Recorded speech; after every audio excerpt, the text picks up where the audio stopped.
반갑습니다.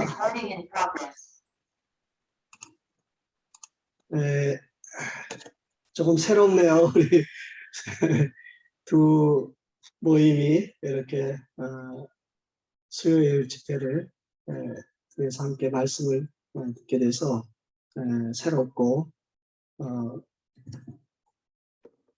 특별히 선교에 대해서 말씀을 교제하게 해주셔서 주님 앞에 감사를 드립니다.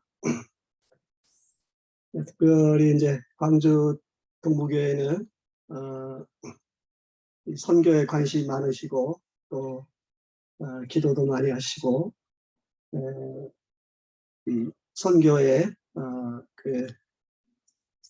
참 최선을 다해서 동역하시는 거로 이렇게 알고 있습니다.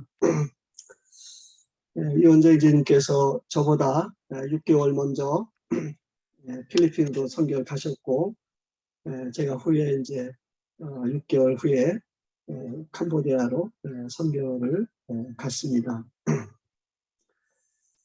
오늘 특별히 이제 제가 부탁받은 것은 이 선교의 부르심과 또 선교 사역에 대해서 말씀을 부탁을 받았습니다. 이 두 가지가 이제 아주 중요한데요. 근데 이제 조심스러운 것은 이러한 간증을 하다 보면은 어떤 제 자랑이 될까봐 두려움이 있고 이제 조심스러운 것이 있습니다. 그래서 온전히 주님께서 영광을 받으시기를 바라는 그런 마음이 있습니다. 우리가 잘 아신 대로 이 선교는 이 하나님의 명령이고 이 끝까지 주님 오실 때까지 우리가 이 선교를 해야 되는 이런 사명을 받았습니다. 디모데전서 2장 4절에서 하나님은 모든 사람이 구원을 받기를 원하신다고 말씀을 했습니다. 또 예수님께서 마태복음 28장 19절에서 그 부활하신 이후에 제자들에게 너희는 가서 모든 족속으로 제자를 삼아 아버지와 아들과 성령의 이름으로 침례를 주고 내가 너희에게 분부한 모든 것을 가르쳐 지키게 하라 이렇게 말씀을 하셨습니다. 이것은 지금 우리 하나님의 교회의 모든 성도인들이 주님이 주신 사명이라고 이렇게 믿습니다. 로마서 1장 16절에서 사도 바울은 이 로마에 있는 성도들에게 내가 복음을 부끄러워하지 아니하노니 이 복음은 모든 믿는 사람들에게 구원을 주신 하나님의 능력이 된다. 그래서 하나님은 우리가 전하는 복음을 통해서 영혼들을 구원하시는 것을 볼 수가 있습니다. 하나님은 지금도 이 세계 선교를 위해서 일꾼들을 부르시고 계십니다. 세계 각처에서 일꾼들이 나가서 선교를 하고 있습니다. 이것은 매우 중요한 일이기 때문에 우리가 계속해서 기도하고 또 나가는 선교사가 있고 보낸 선교사가 있어요. 그래서 이 나간 선교사는 나가서 복음을 전하지만 또 우리는 이 보낸 선교사로서 뒤에서 기도하고 또 물질로 협력해서 함께 이 일을 해야 된다 이렇게 믿습니다. 먼저 성경 제가 이제 부르심에 대한 말씀인데요. 창세기 12장을 먼저 보도록 하겠습니다. 창세기 12장.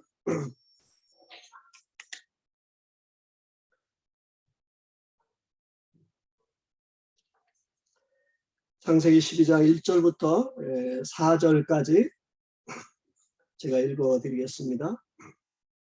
여호와께서 아브라함에게 이르시되 너는 너의 고향과 친척과 아버지 집을 떠나 내가 네게 보여줄 땅으로 가라.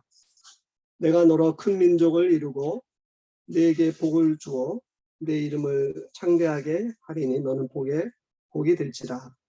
너를 축복하는 자에게는 내가 복을 내리고 너를 저주하는 자에게 내가 저주하리니 땅의 모든 족속이 너로 말미암아 복을 얻을 것이라 하신지라. 이에 아브라함이 여호와의 말씀을 따라갔고, 이 창세기 12장에 있는 이 말씀은 매우 유명한 말씀이죠. 하나님이 이제 아브라함을 부르셔서 갈대아 우르를 떠나가지고 하나님 명하신 이 가나안 땅에 가서 그곳에서 이제 그 이스라엘의 한 민족을 세우게 됐습니다. 그곳에서 우리를 구원하신 예수 그리스도께서 태어나신 이와 같은 놀라운 세계의 영혼들을 구원하시기 위해서 하나님께서 이 아브라함을 부르셨던 것을 볼 수가 있습니다. 이 선교사에게는 부르심이 매우 중요한 것을 볼 수가 있습니다. 우리가 이제 선교를 하러 가면은 굉장히 어렵습니다.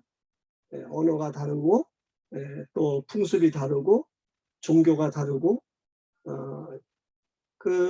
이러한 특별히 이제 선교 지역에는 가난하고 또 못 배우고 이러한 어려운 가운데 있는 것을 보게 됩니다. 특별히 이제 캄보디아 같은 경우에는 한 달 평균 온도가 30도 이상이에요. 그래서 어떤 때는 40도까지 올라가고 그 하루에 저 같은 경우에는 한 4번 정도 속옷을 갈아입을 정도로 땀이 그렇게 많이 나고 또 이렇게 음식이 안 맞고 한국 사람들은 맵고 또 칼칼하고 뭐 이 된장 좋아하고 그런데 거기는 우리하고 반대예요. 느끼한 거 좋아하죠. 또 이 냄새 나는 이 향나는 풀을 좋아해요. 그런 거는 한국 사람들이 아주 싫어하는 그러한 음식입니다. 이 음식이 이제 아주 어려움이 되고요. 또 거기는 이제 99%가 이제 불교예요. 이런 이제 불교 민족인 사람들에게 이제 복음을 전하는 일이 그렇게 쉽지가 않고 또 치안이 불안해서 왜 이렇게 총소리를 듣고 잠을 자야 되는 이런 환경 가운데 있기 때문에 참 이 가서 복음을 전한다고 하는 것은 참 아주 어려워요. 그리고 이 언어가 또 아주 힘들어요. 이 우리나라 말은 반듯반듯하지만은 이 캄보디아 말은 꼭 뱀처럼 그냥 이 뱀이 굴러가는 것처럼 글씨가 그래요. 그래서 이 캄보디아 성경을 보면서 내가 언제 이걸 배워가지고 그분들에게 복음을 전할까 막 두려움도 생기고 어떤 너무너무 어려운 거예요. 제가 머리가 좋으면은 언어를 빨리 배우는데 머리도 안 좋고 또 날씨가 더워가지고 어떤 정신이 맑지가 않고 또 제가 이제 간이 안 좋기 때문에 쉽게 피곤하고 음식도 안 맞고 이런 더운 나라에서 참 이 복음을 전한다는 것은 참 목숨을 걸지 않으면 할 수 없는 그런 일인데 중요한 것이 이 하나님의 이 부르심이 아주 중요합니다. 이 부르심이 없다면은 중간에서 하다가 이제 중단하고 돌아올 수 있는 것이죠. 그래서 이 부르심의 말씀이 아주 중요하고요. 그 다음에 이제 또 한 말씀을 보겠습니다. 마태복음 9장을 보겠습니다.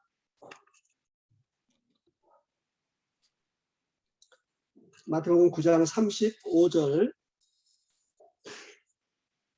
35절부터 38절까지 읽어드리겠습니다.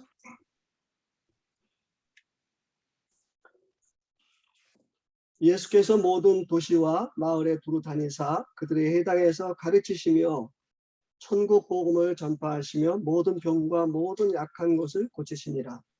우리를 보시며 불쌍히 여기시니 이는 그들이 목자 없는 양과 같이 고생하며 기질합니다. 이에 제자들에게 이르시되 추수할 것은 많되 일꾼이 적으니 그러므로 추수하는 주인에게 청하여 추수할 일꾼들을 보내주소서 하라 하십니다. 주님이 이제 저에게 이제 부르심의 말씀이 이제 두 말씀입니다. 창세기 12장 말씀하고 이 마태복음 9장의 말씀입니다. 이 마태복음 9장에 있는 이 말씀은 이제 매우 중요한 그런 말씀인 거죠. 이 땅에는 아직도 이 복음을 한 번도 듣지 못한 이런 사람들이 우리 한국을 떠나면 많습니다. 아프리카라든지 또 저 중동이라든지 불교 국가라든지 이런 이 한국을 떠나면 한 번도 복음을 들어보지 못한 이런 사람들이 수없이 많습니다. 이러한 사람들에게 주님께서는 가서 복음을 전하라고 하는 거죠. 또 이와 같이 일꾼들을 참 세우시고 보내달라고 하는 말씀인 거거든요. 저는 이제 이와 같은 이제 선교 집회를 통해서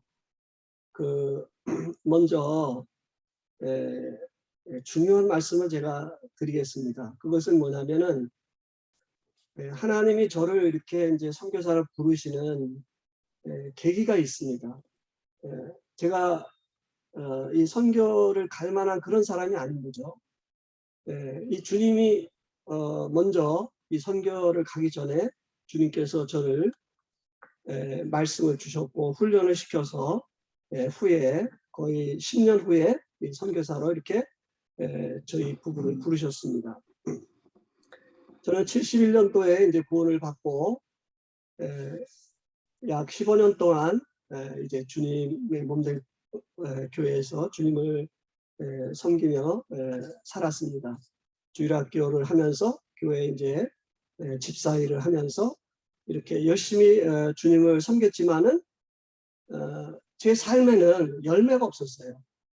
그리고 기도에 응답이 없고 굉장히 저는 이와 같은 부분에 있어서 제 자신의 이런 부분에 대해서 늘 갈등을 하면서 나는 왜 이럴까? 이 사도행전에 보면은 거기에는 성령의 역사와 그리고 이 예수님을 믿는 분들의 열매가 계속 이렇게 나타나는 걸 보면서 왜 나는 이런 것이 없을까 하는 갈등이 저에게 있었습니다. 그런데 어느 날 이제 하나님께서 제가 이제 아침에 일어나면 1시간 정도 이제 경건의 시간을 하고 오후에는 한 3시간 정도 예배당에 가서 경건의 시간을 이어서 이제 갖는 그런 가운데 있었어요. 그때 이제 하루는 주님께서 저에게 이런 말씀을 하셨어요. 이제 경건의 시간을 통해서 한시가 내가 네가 나를 섬기길 원하고 네가 나를 위해서 살기를 원하는 걸 내가 아는데 너는 어찌해서 내가 너의 주인인데 네가 왜 주인된 삶을 사냐? 내가 하나님인데 네가 왜 하나님이 돼서 사냐? 이렇게 저에게 말씀을 하시는 것이었어요. 그래서 이제 제 삶을 이제 돌아보니까 사실 제가 주인된 삶을 살았어요. 그래서 모든 것이 나를 위한 삶이었어요.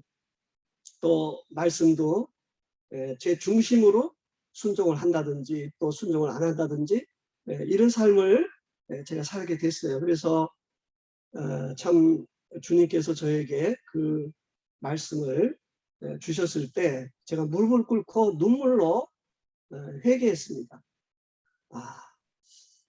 내가 왜 이런 것을 몰랐을까 하는 그러한 후회도 있었습니다. 로마서 14장을 보겠습니다.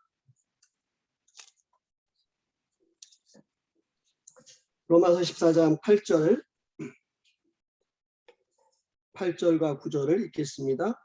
우리가 살아도 주를 위하여 살고 죽어도 주를 위하여 죽나니 그러므로 사나 죽으나 우리가 주의 것이로다. 이를 위하여 그리스도께서 죽었다가 다시 살아나셨으니 곧 죽은 자와 산 자의 주가 되려 하심이라. 이 사도 바울은 로마에 있는 성도들에게 아주 중요한 말씀을 하십니다. 주님이 십자가에서 우리를 위해서 죽으신 것은 우리의 주인이 되기 위해서 그렇게 하셨다, 이런 말씀을 했어요. 그래서 제 삶에 있어서 제가 이제 주인 된 삶을 그때 처음으로 잘못된 것을 깨닫게 됐습니다. 그때가 언제냐면 1985년도 대전에서 대전 도마동교회에서 주님을 섬길 때였습니다. 그때 제 나이가 31살이었습니다. 그래서 이제 주님 앞에 이제 회개 기도를 하고 제 자신을 모든 것을 이제 하나님 앞에 이제 드리게 됐습니다. 로마서 12장 1절을 보겠습니다. 그러므로 형제들아, 내가 하나님의 모든 자비하심으로 너희를 권하노니 너희 몸을 하나님이 기뻐하시는 거룩한 산제사로 드리라. 이는 너희가 드릴 영적 예배니라. 이 사도 바울은 로마에 있는 성도들에게 복음을 1장부터 8장까지 이렇게 복음을 전했어요. 그 다음에 이제 9장부터 11장까지는 이스라엘에 대해서 말씀을 하시고, 이제 12장에 가서는 구원받은 성도들이 어떻게 삶을 살아가느냐 하는 말씀을 하신 거죠. 여기 이제 구원받은 성도는 이제 자신을 주님 앞에 온전히 드리고 이 사도 바울처럼 이 하나님의 종으로서, 그리스도의 종으로서 살아갈 것을 말씀했습니다. 그래서 사도 바울은 나는 예수 그리스도의 종이다, 이렇게 그 서신서에 제일 먼저 말씀하고 있는 것을 보게 됩니다.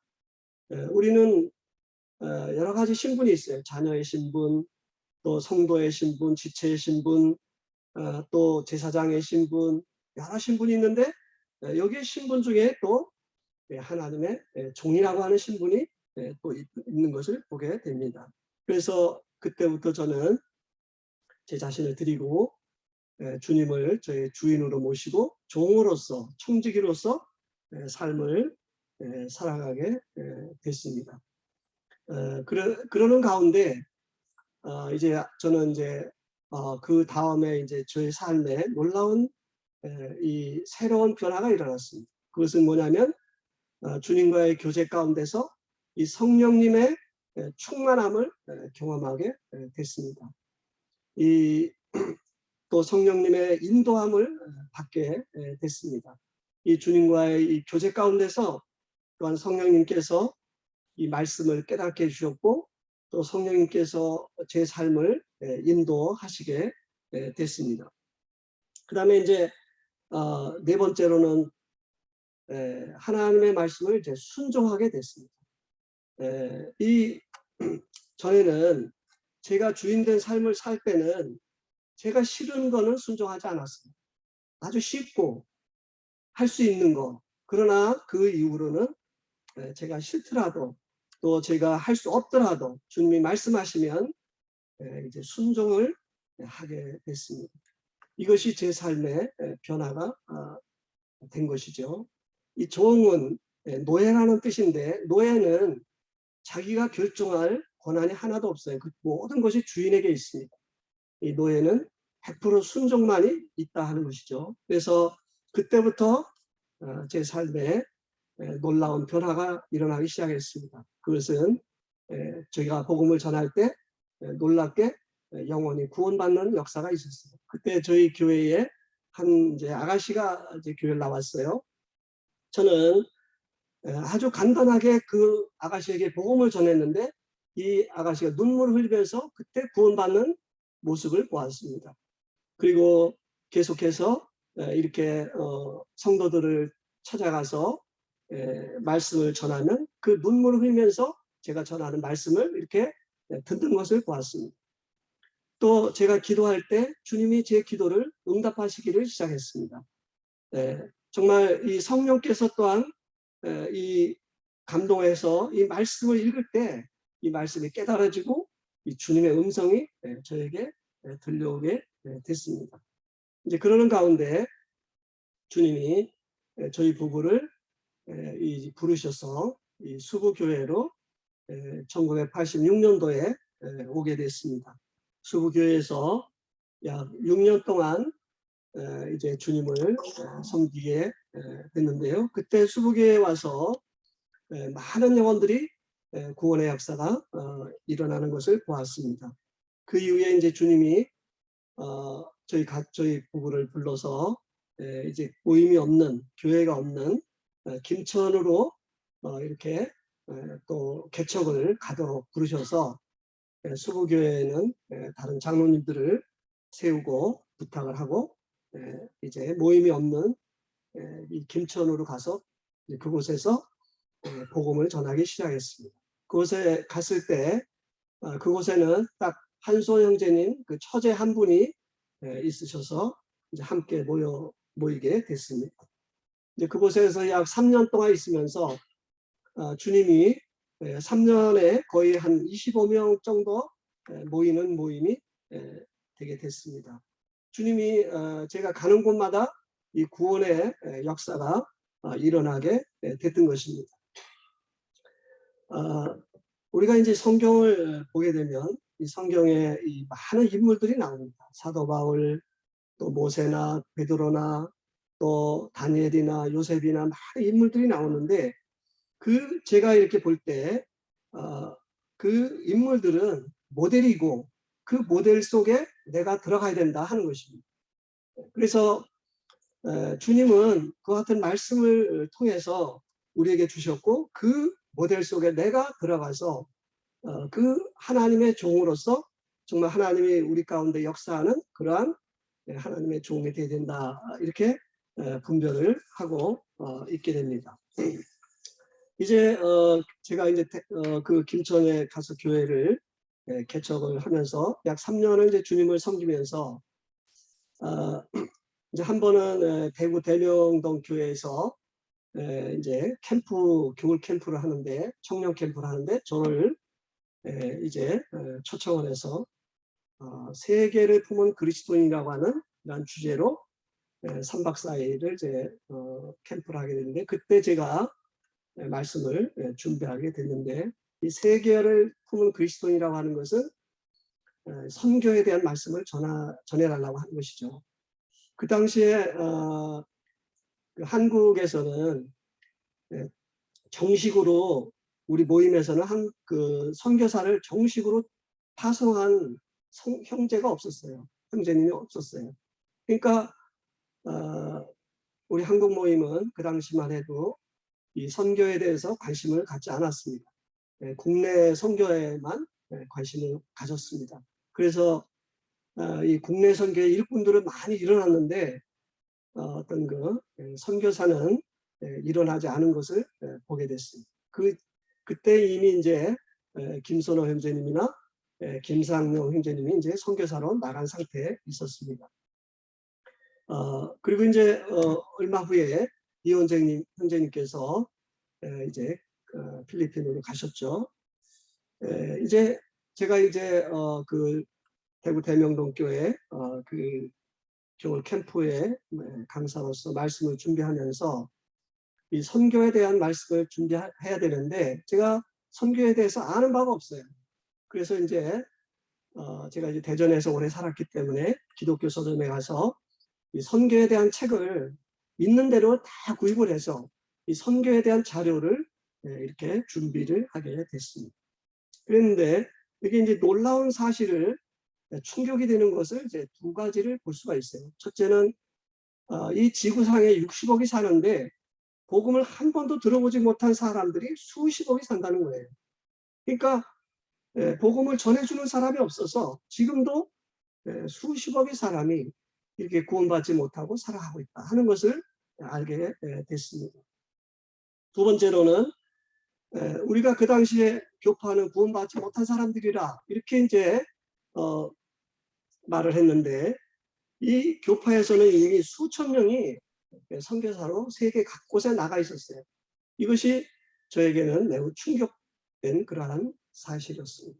우리 모임은 말씀대로 한다고 이렇게 저 자신도 그렇게 생각을 하고 있는데 그러면 왜 이 마태복음 28장의 19절, 28장 19절의 말씀은 이 순종을 하지 못할까 하는 이와 같은 제 마음에 그런 마음이 들게 됐습니다. 그래서 이제 말씀을 준비하는 가운데 주님이 저한테 하루는 이런 말씀을 하셨어요. 한시가 만약에 내가 너를 이 선교사로 부른다면은 네가 갈 수 있겠냐 이런 말씀을 하시는 것이었어요.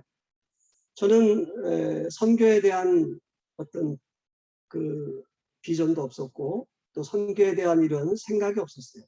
다만 이제 국내에 있는 지역에 가서 어디든지 복음이 들어가지 않은 지역에 가서 복음을 전해야 되겠다 이런 마음을 가졌는데 주님이 저한테 이런 말씀을 하시는 거예요. 그래서 저는 이제 주님 앞에서 이런 말씀을 드렸어요.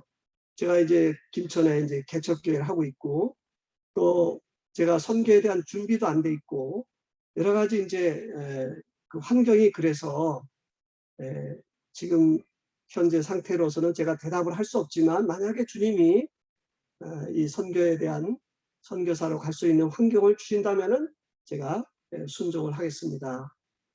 이런 말씀을 드리게 됐습니다. 그래서 이제 제가 이제 캠프에 가서 말씀을 전했는데요. 제가 청년 캠프에 가서 그 청년 캠프의 부흥을 놀라운 이런 부흥을 처음 경험을 했습니다. 약 60명이 참석을 했는데 거의 60명이 무릎을 꿇고 눈물을 흘리면서 저도 동일하게 이렇게 회개하는 그런 기도를 했습니다. 이 어린 거기 중학생도 있고 고등학생도 있고 뭐 대학생도 있고 청년들이 있는데 다 눈물을 흘리면서 주님 앞에 이렇게 죄를 회개하는 그리고 그 중에 2명이 선교사로 이렇게 헌신하는 것을 보았습니다. 그리고 나서 이제 제가 이제 돌아와서 약 1년을 기도하는 가운데 저희 아내도 부르심을 받고 해서 저도 이제 참 부르심을 받은 상태에서 어디로 이제 선교를 가야 될까 하는 기도를 했습니다. 그런 가운데 주님이 이제 캄보디아를 베트남을 먼저 보여주셔서 제가 이제 답사를 1994년 3월부터 7월 약 4개월을 제가 이제 답사를 떠났습니다. 이제 베트남도 제가 이제 태어나서 처음 간 곳인데요. 이제 우리가 이제 월남 전쟁 많이 이야기를 들었는데 이제 베트남에 있으면서 약 4개월을 그곳에 가서 저 혼자 언어를 배우면서 이제 답사를 한 거죠. 아이들 학교 문제라든지 또한 그곳에 가서 어떤 일을 해야 될 것인가 또 언어는 어떻게 배워야 될 것인가 또 그쪽에 그 어떤 이 문화라든지 또 법, 그 나라의 법이 어떤가 하는 것을 이제 알아보는 거죠. 그런 가운데 이제 주님이 저에게 이 캄보디아로 갈 것을 말씀하셨어요. 캄보디아하고 베트남을 이렇게 국경을 맞댄 그런 나라죠. 그래서 제가 이제 캄보디아를 이제 한번 방문을 하게 됐는데요. 놀라운 것은 제가 베트남에 이제 들어가서 4개월 있었는데 제 마음에 평안함이 없었어요. 근데 이제 제가 이제 하루는 이제 캄보디아 갔는데 캄보디아하고 베트남은 경제적으로 약 20년이 차이가 나요. 그 정도로 베트남은 이제 잘 살고 또 캄보디아는 이제 못 살죠. 또 정치적으로도 이제 불안하고 그래서 제가 이제 비행기를 타고 이제 캄보디아를 갔는데요. 그 전쟁이 아직 끝난 상태가 아니기 때문에 뭐 공항이 그냥 아주 엉망이고 또 비자를 뭐 종이에다가 이렇게 비자를 주고 또 사람들이 아주 겉을 봐도 벌써 뭐 가난한 게 딱 표시가 나고 공항에 거지들이 얼마나 많은지 이 벌떼처럼 이렇게 모여들어요. 근데 제 마음에 참 평안함이 왔어요. 캄보디아 공항에 도착하는데 제 마음이 그렇게 평안한 거예요. 그리고 이제 일주일을 그곳에 지나면서 그곳에 가서 이 북한에서 약 10년 동안 의학 공부한 친구를 만나게 됐어요. 그 친구는 한국말을 아주 잘해요. 한국 사람처럼 잘해요. 그 친구를 통해서 이 캄보디아에 대한 여러 가지 정보를 제가 얻게 되면서 그때 주님이 그 사도행전의 말씀을 주셨어요. 사도 바울이 비두니아로 복음을 전하러 가려고 했는데 이 마게도냐에 있는 사람이 손을 흔들면서 와서 우리를 도우라 하는 그런 환상을 보면서 이제 사도 바울이 비두니아로 가지 않고 이 마게도냐로 가는 이 말씀을 제가 이제 받게 됐습니다. 그러면서 이제 이 캄보디아로 가야 되겠다 이렇게 생각을 하고 이제 박준영 형제님과 이제 전화 통화하면서 상의를 드렸습니다. 그리고 이제 제가 이 베트남을 통해서 한국으로 돌아와 가지고 이제 그 김천교회 제가 이제 김천교회에서 사역을 하니까 김천교회 성도님들과 상의하고 또 이제 영남 지역에 계신 이 장로님들과 이제 상의를 한 가운데서 이제 간증을 들으면서 주님이 부르신 곳에 확실하다 이렇게 이제 인정을 하시고 저를 위해서 이제 기도해 주신다고 약속을 했어요. 그래서 이제 1994년도 이 7월 23일 날 전국의 많은 성도님들이 김천에 오셔서 이제 파송 저희 선교사 파송식을 해 주셨습니다. 그래서 저희 가정이 이제 캄보디아로 이제 떠나게 된 것이죠. 이제 저희가 캄보디아를 이제 갔는데요. 캄보디아 가가지고 제일 먼저 중요한 것이 이제 언어를 이제 배우는 거죠.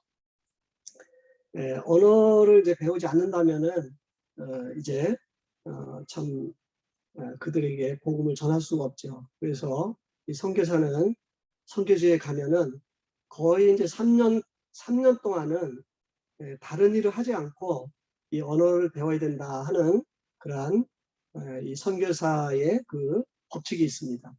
왜냐하면은 이 언어를 배우지 않고 일을 시작하게 되면 진짜 말씀을 전하고 상담을 할 때 이 언어가 딸리면은 그러한 일을 효과적으로 할 수 없기 때문에 이제 그 언어 배우는 기간에는 다른 일을 하지 않는 것이 원칙입니다. 그래서 이제 저도 이제 캄보디아 국립대학교 교수님을 통해서 이제 캄보디아 이제 언어를 배우게 됐어요.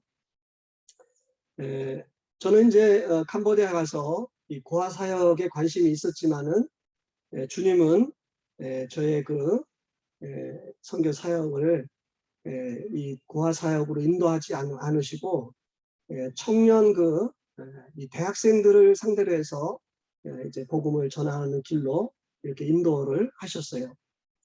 이제 제가 이제 1년 동안 이제 이 캄보디아 언어를 배웠는데 그 교수님이 저한테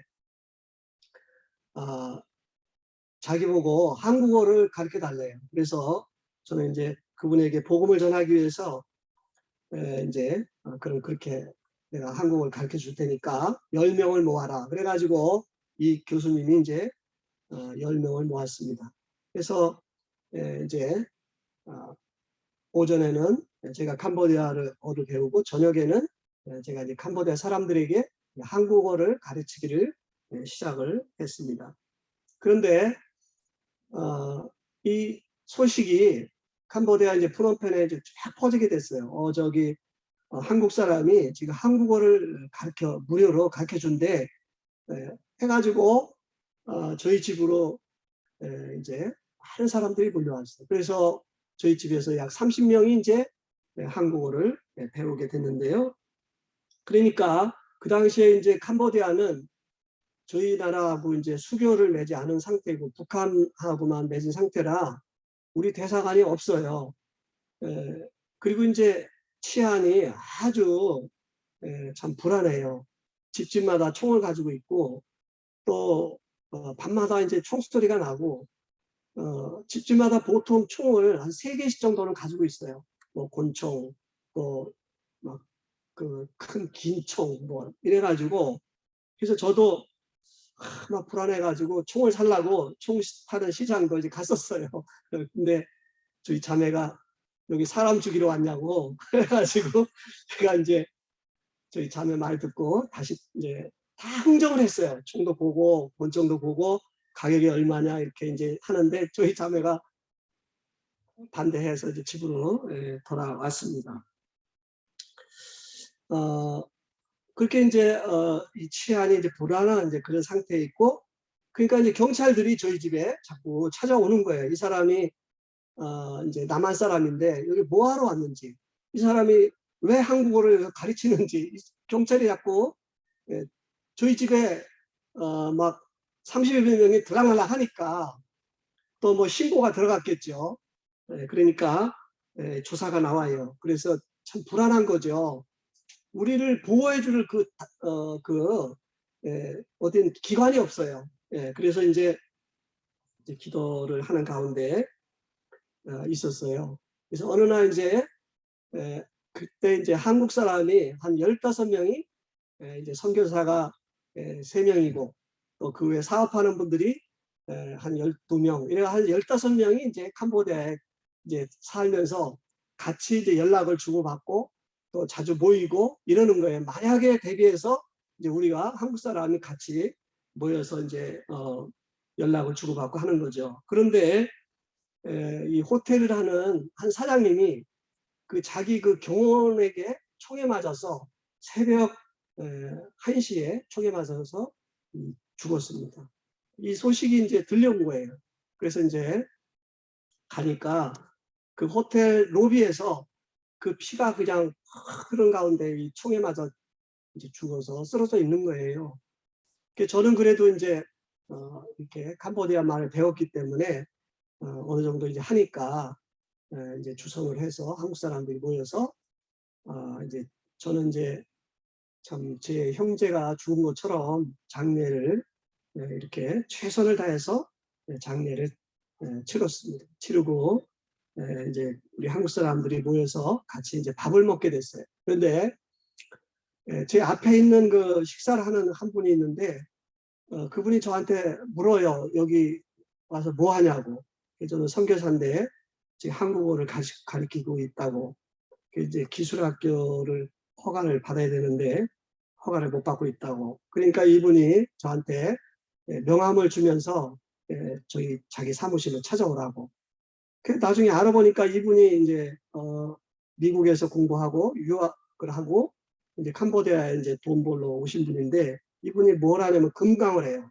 금을 이제 캐는 그런 일을 하는데 이분이 이제 돈이 많으니까 이 높은 사람들 많이 사귀어가지고 훈센 수상하고 형님하고 하는 그런 사이예요. 그러니까 이 장관들 또 군 장군들이 다 이분 앞에 꼼짝 못하는 거예요.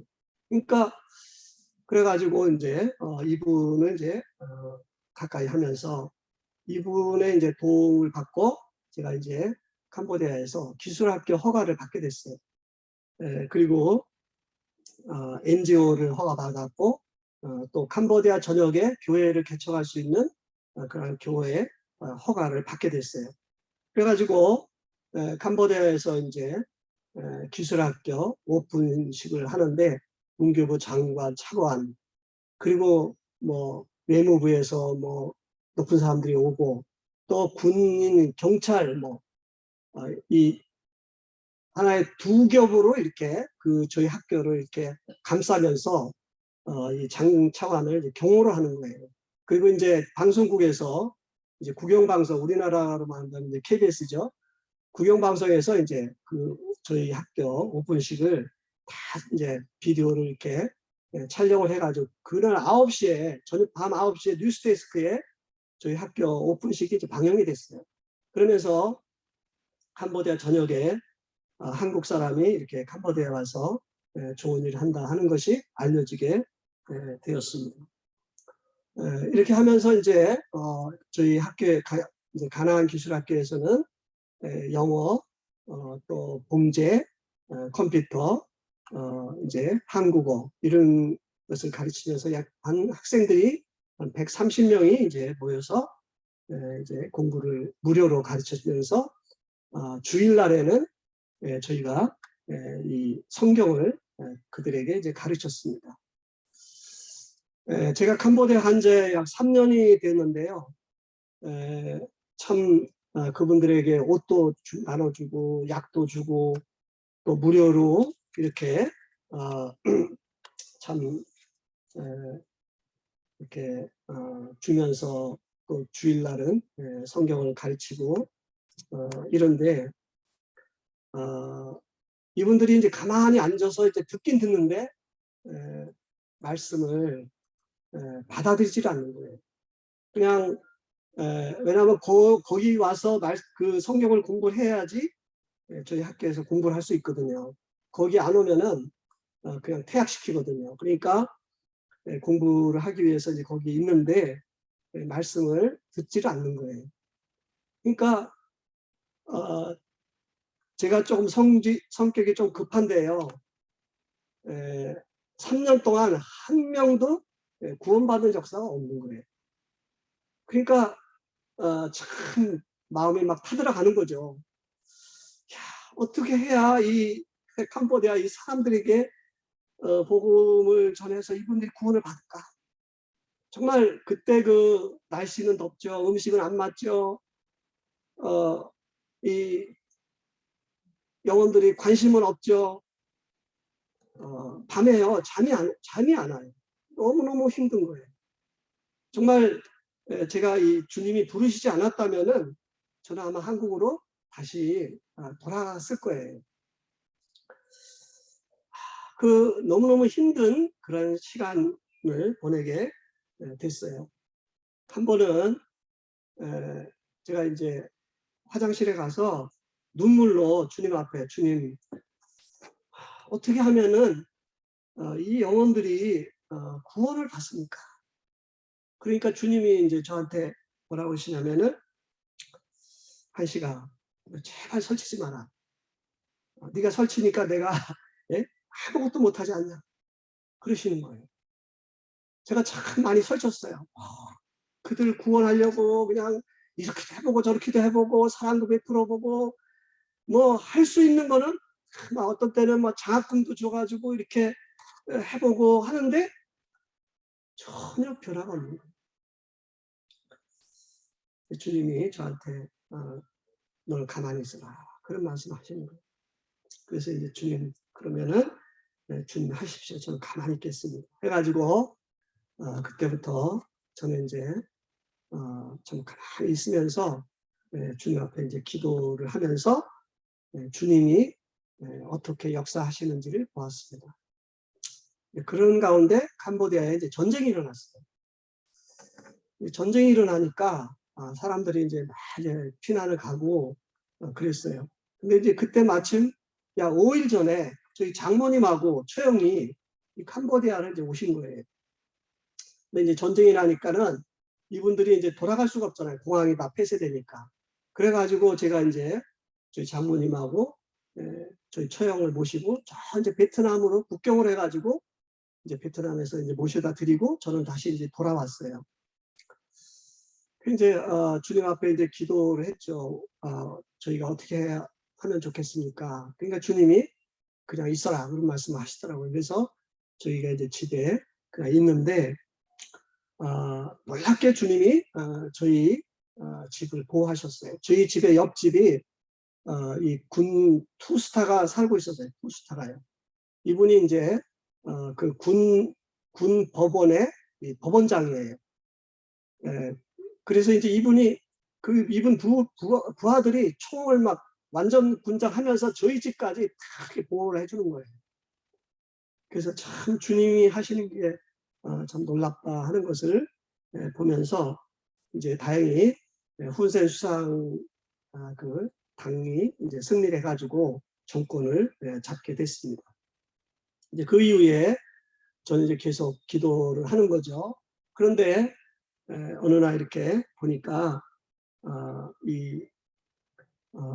한 자매님이 이렇게 주님이 이 자매님의 마음을 이렇게 마음을 열게 해주셨어요. 그 자매님 누구냐면은 저희하고 2년 동안 같이 저희 학교에서 이 봉제를 가르치는 이제 선생님이세요.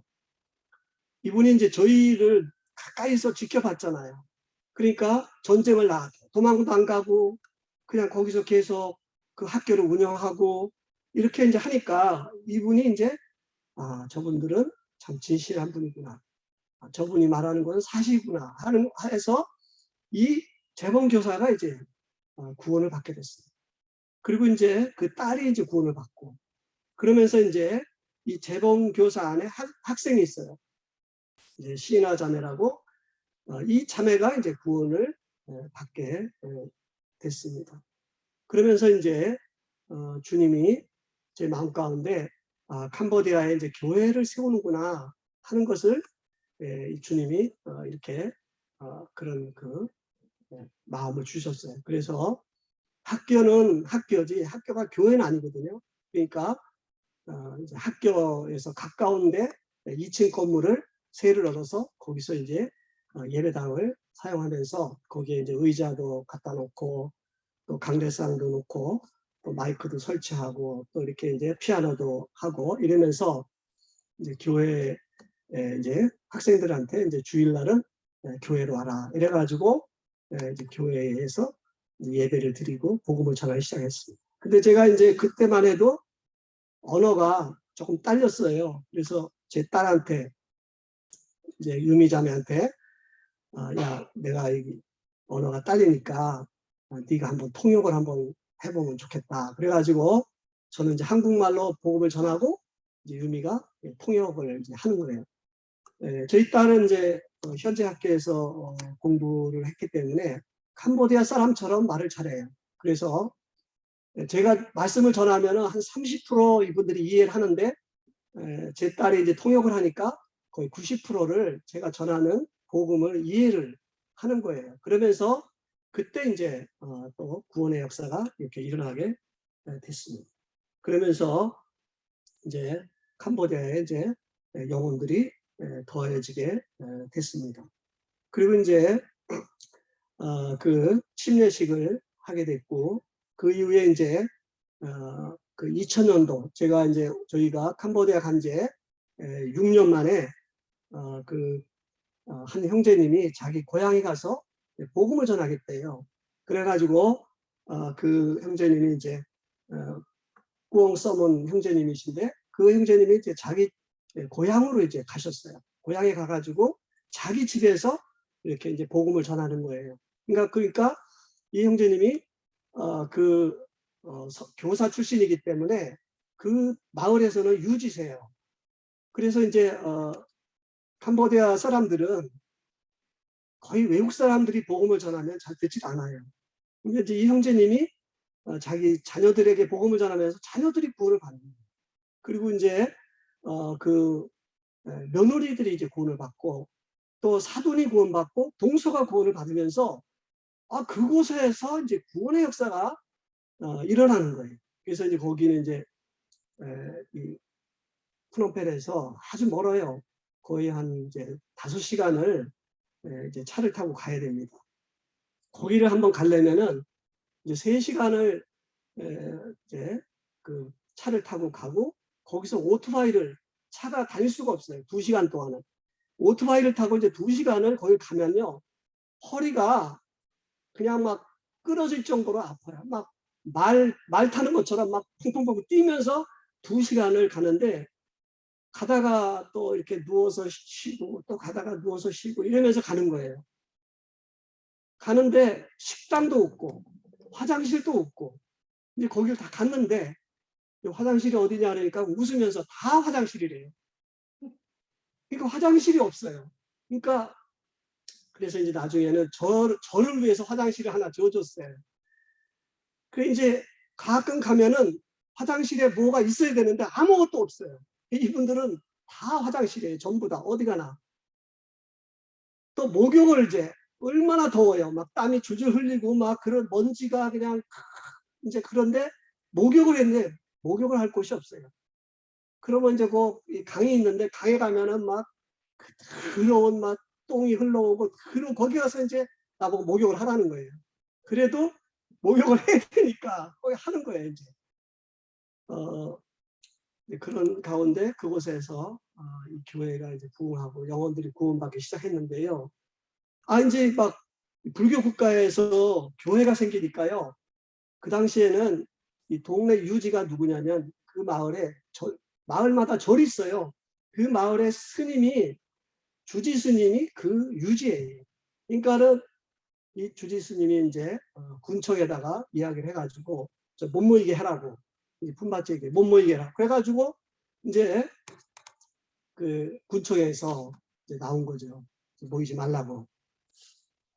그 이제 참 큰일 났잖아요. 모이지 말라고 하니까. 그래가지고 이제 저희 그 형제 한 사람이 그 품바제 교회 출신인데 훈센 수상의 비서관의 비서가 한 사람이 있었어요. 근데 그 형제가 이제 비서관을 통해서 훈센 수상한테 이제 이야기한 거죠. 이렇게 교회를 모이는데 못 모이게 한다. 근데 이제요 한 번은 이제 훈센 수상이 가끔 전국 국민을 향해서 이제 연설을 하는데 연설을 하다가 한 번은 갑자기 저 품바제 이거 거기에 교회가 하나 있는데 뭐 군청에서 못 모이게 한다고 하는데 그렇게 하지 마라. 우리 캄보디아는 종교 자유가 있다. 이러는 거예요. 아니 훈센 수상이 갑자기 그 품바제 교회를 얘기하는 거예요. 그러니까는 캄보디아는 훈센 수상이 법이고 훈센 수상이 모든 권력을 가지고 있어요. 그러니까는 며칠 후에 군청에서 군수가 왔어요. 자유롭게 모이라. 그래가지고 이제 참 놀라운 기적이 일어났어요. 그리고 나서 또 어떤 일이 있냐면은 훈센 수상의 지시로 저 약 80km를 아스팔트 끝들을 깔라고 지시를 내렸어요. 그리고 다리가 이제 강을 건너려면은 전부 다 이렇게 그 무슨 배로 건너든지 뭐 이 징검다리를 건너야 되는데 거기에 이 다리를 놓은 거예요. 정말 하나님 살아계시구나. 하나님의 교회가 생기니까 이렇게 한 나라의 지도자를 통해서 이렇게 역사를 하시는구나. 그래가지고 그 풋밭의 교회에 아스팔트가 깔렸어요. 놀라운 변화가 일어나게 된 거죠. 그래서 이제 그곳에 이제 영혼들이 이제 구원받고 이 캄보디아에 10개 교회가 있는데요. 이 10개 교회의 모든 일꾼들이 다 품바치 출신이에요. 예수님의 제자의 출신들이 다 갈릴리 출신이잖아요. 이 캄보디아에 이 10개 교회가 있는데 이 10개 교회 출신들이 다 이 품바치 교회 출신들이에요. 또 가장 구원의 역사가 많이 일어난 데가 그곳이에요. 그리고 그곳에 이제 교장으로 있던 형제가 구원을 받았어요. 그러니까 또 한 자매님은 이제 그 보건소에 아주 높은 분이에요. 그분이 구원 받으니까 그 지역에는 유지들이 구원을 받으니까 이제 많은 분들이 이제 복음을 듣고 구원을 받게 되었습니다. 그 이후에 이제 그 한 형제가 이제 캄보디아하고 베트남 이제 국경으로 이제 결혼을 해서 가게 됐어요. 컨 형제라고. 그 형제가 그곳에 가면서 거기서 이렇게 모임을 시작을 해가지고 이제 그곳에서 구원의 역사가 있어서 그곳에 이제 이 품가도라고 그 캄보디아의 가장 북쪽 나타나길이 지역에 교회가 이렇게 생기게 됐는데 그때는 약 13명의 그렇게 그 형제 자매들이 그곳에 모이게 됐어요. 그곳에 이제 가려면은 제가 푸놈펜에서 그곳에 가려면은 버스로 10시간을 버스를 타고 가야 돼요. 아침에 출발하면 밤 늦게 도착을 해요. 얼마나 그 길도 안 좋고 그러면 거기서 또 내리면은 오토바이를 타고 약 2시간을 또 가야 돼요. 거기까지. 이 베트남 국경까지 가려면. 이 산속에 있는 교회예요. 그런데 그곳에 있는 영혼들은 아주 순수하고 복음을 듣고 이 구원의 역사가 그곳에서 많이 일어나게 됐습니다. 그리고 나서 2016년도에 이제 또 캄보디아에는 약 20개의 원주민들이 살고 있어요. 그래서 이제 원주민 교회에 그 짜라이라고 하는 원주민인데 그곳에 이제 또 푼뽀뽀 교회가 이제 개척이 돼서 지금 이제 약 주일학교 학생 뭐 어른 해서 한 50명이 모이고 작년도에 이제 예배당을 건축을 새로 해서 이렇게 이제 모이고 있습니다.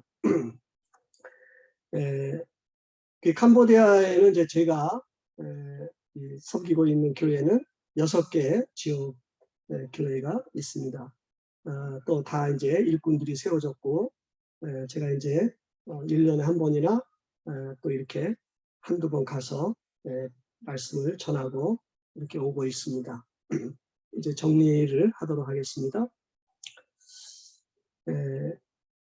이 선교에 있어서는 우리가 선교는 매우 힘들어요. 어렵고 힘듭니다. 그러나 이 선교는 주님의 명령이기 때문에 해야 되는데 가장 중요한 것은 이 하나님의 일을 위해서 하나님의 부르심을 받아야 돼요. 이 부르심이 없이는 가서는 안 되는 것이죠. 또 선교를 가기 전에 중요한 것은 한국에 있으면서 복음을 전해서 영혼들을 이렇게 얻은 그런 경험이 있어요. 한국에서는 복음을 전해서 한 명도 이 복음을 전해서 영혼들을 얻지 못하는데 선교를 간다? 그건 말이 안 되는 거죠. 그 다음에 이제 또 한 가지 중요한 부분은 아까 제가 말씀을 드린 대로 내가 주인된 삶을 포기해야 돼요. 정말 하나님이 나의 주인이잖아요. 예수님이 나의 주인이잖아요. 우리는 종으로서 그래야지 이 주님 말씀을 순종하게 돼 있어요. 그래서 이러한 것이 아주 중요하죠. 그래서 이 하나님의 뜻은 지금도 이제 이 한국뿐만 아니라 세계 각곳에 가서 복음을 전하는 것이 이 하나님의 뜻인 것이죠. 그래서 오늘 부르심과 또 선교 사역에 대해서 말씀을 드렸는데요.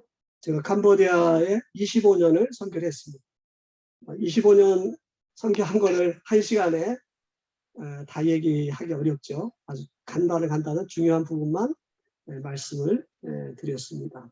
이렇게 또 광주 동부교회 성도님들과 우리 수고 성도님들 함께 이렇게 교제하게 주신 주님 앞에 감사를 드립니다. 이상입니다. 감사합니다.